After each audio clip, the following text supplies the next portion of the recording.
I can see all the different pros and cons, but yeah. This reminded me a little bit of my stepbrother and I were talking last night at my uncle's visitation, and he was telling me of a friend of his who was making, as an engineer, was making $75,000 to $80,000 a year, and he had 3 children ready to go into college, 2 twins, and then one right behind him, I think, or the other way around. And it's a little different, but a little similar to this, what Candace is talking about. He quit his $75,000 to $80,000 a year job and took a job with Missouri State University in Springfield, paying him $25,000 a year, as I think as a janitor.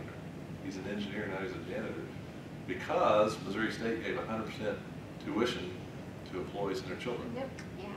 So his children now go to school basically free. He's making a lot less money, and he's actually better off Right. than Yeah. if he was. Right. It's weird. There's so many things to weigh. Yeah, you I mean, have to you're weigh thinking, them. why would you? But then we all know the cost of education. Right. So Right. So, yeah, I mean, I'd I've thought do it. several times, man, I would love to do something else with my life now. I've been in education my whole life, and maybe I should look at something else. But I've got a child here now. We're going to next year going to go to 100% discount Yeah. for employee children. So I would definitely do it. I mean, I would. yeah, I got 4 more. I just have to kids leave her going. hanging though, because my second one doesn't want to come here, so we won't go to that. So. Deferment versus forbearance. Deferment. Let me read you the definition because this would totally confuse me. With deferment, you may be able to suspend repayment for up to a total of 3 years over the life of your loans. You're deferring it. Forbearance, you may qualify to suspend payments for up to 3 years, or the payments that are due may be reduced. So kind of, I think if you run into some financial difficulties, you might be able to apply for these things. Again, probably not 100% sure if,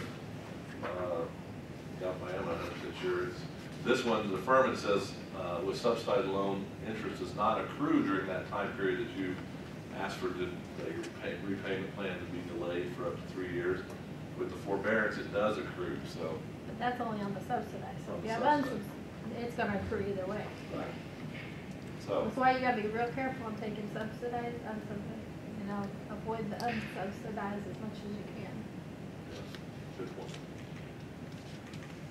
When a loan is discharged, means you've paid it off, it's done, ranges up to 100%. Oh, I know, I'm sorry, I was kind of talking about when getting paid off. If some of these things happen, you can have a discharge. Death, if you die, they're going to discharge your loan. It's not a good way to get your loan paid off, though. We don't want you doing that. Or if you have a permanent disability, again, that's not a good way to do it either. Closing of the school the student attended. So MSSU closed. If they've lost all of their financial department, can keep track of the records and stuff for you. So I guess after you graduate, you can pray MSSU would close, but, especially if you owe a lot of money, but I don't think that's going to happen. So it could. There are colleges every now and then do close, usually probably private colleges, something like that. And the big thing there is you're probably going to owe more money going to a private college than you would here. So false certification by the school or identity theft. If you got in there and found out your identity had been stolen and they racked up a lot of loans on you or something. The teacher loan forgiveness, and then the public service loan forgiveness if you're in careers in those areas. If you default, don't want to do that. It means you're missing loan payments, you can be considered delinquent. If you're delinquent for 270 days or 9 months, you are default. I did that one. Contact your lender or servicer to explain before time is up. The sooner the better. If you become unemployment, you can maybe look for that deferment we were talking about. Explore options to resolve the problem before you become default. Once you become default, you're ineligible for a deferment or forbearance, so that's why you should get on it early. You're ineligible for more federal loans. You ever need to borrow money for something else. You do have additional accrued interest and other fees. Things don't just stop because you've defaulted. It damages your credit report and credit score. You can do that. You could have your wages garnished and tax refunds withheld.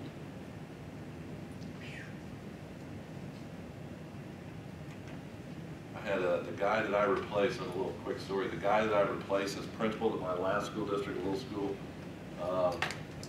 he basically, the reason he left and I got hired was the government had came in, he had been declaring something on his file, on his taxes. But basically he was a conscientious objector to taxes. So he hadn't been paying taxes. And he hadn't paid taxes for like 10 years. So the government had found him and caught up with him. None of his children had birth certificates because he did not want the government knowing that he had children. It was a really strange thing. But they came and caught him and said, you owe this much money, and told the district to start garnishing his wages. So instead of doing that, he just quit. So I guess lucky for me, I got the job after that. But I think I had to sign an affidavit that I would pay my taxes each year. Well, they never use their principal. They never leave you alone. They'll never go away. Yeah, it was, I could tell you a lot of stories about that situation, but I don't have time. But yeah, it was very interesting. Yeah, he was working for the government basically, because school people work for the government in all reality, and he wasn't paying taxes because he did. He also believed that the government had no authority over him. Very, very strange. It is a principle. And he was a principal. Teaching a section of government. Yeah, it was, He taught a section of government, which is very strange. that was very strange. Yeah. Little or no access to bankruptcy protection if you get in trouble elsewhere because you've defaulted on a student loan. You might have trouble getting bankruptcy if you ever need to go that route. So, questions?